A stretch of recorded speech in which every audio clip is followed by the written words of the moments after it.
જુદા જુદા માધ્યમોથી રજૂઆત થવાની છે।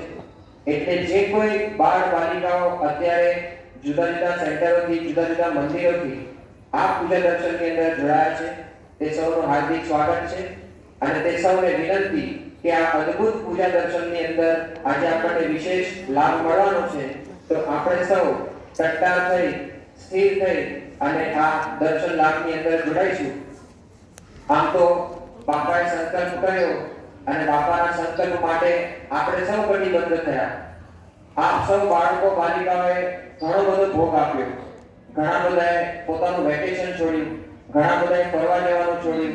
આપ સૌ બાળ બાલિકાઓએ કદાચ મામાને ત્યાં જવાનું પણ છોડ્યું હશે, કાકા માસા બધી જગ્યાએ સંબંધીને ત્યાં જવાનું પણ છોડ્યું હશે।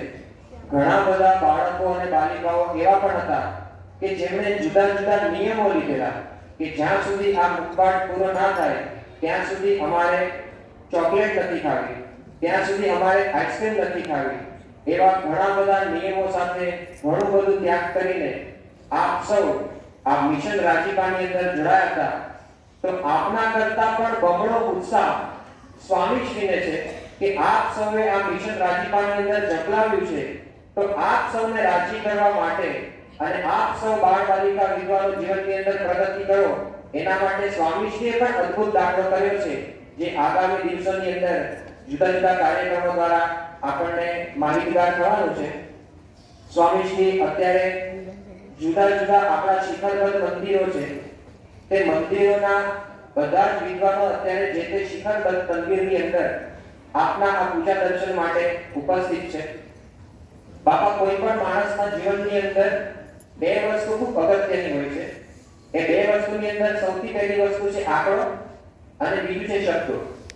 કોઈ પણ માણસનો પરિચય અપાય તો પણ આંકડાથી અને શબ્દથી જ અપાય કે ફલાણા માણસ પાસે આટલી સંપત્તિ છે પૈસા દ્વારા અથવા તો આટલાના આસામી છે, આટલી પ્રોપર્ટી છે, એ શબ્દ દ્વારા માહિતી અપાતી હોય છે। એટલે દરેક માણસના જીવનની અંદર શબ્દ અને આંકડા એ બંને ખૂબ અગત્યના હોય છે। અને બાપા આપે પણ સત્સંગ દીક્ષા ગ્રંથની અંદર શબ્દ અને આંકડા એ બંને રાખ્યા છે। તો એ બંનેના આધારે આજે બાપા સમગ્ર પૂજા દરમિયાન આંકડાકીય માહિતીથી સત્સંગ દીક્ષાના શ્લોકોની જુદી જુદી રજૂઆત થશે।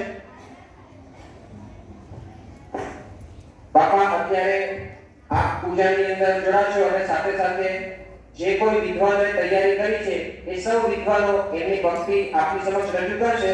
આપ પણ પૂજા દરમિયાન એ સૌ પર દ્રષ્ટિ કરતા રહેજો।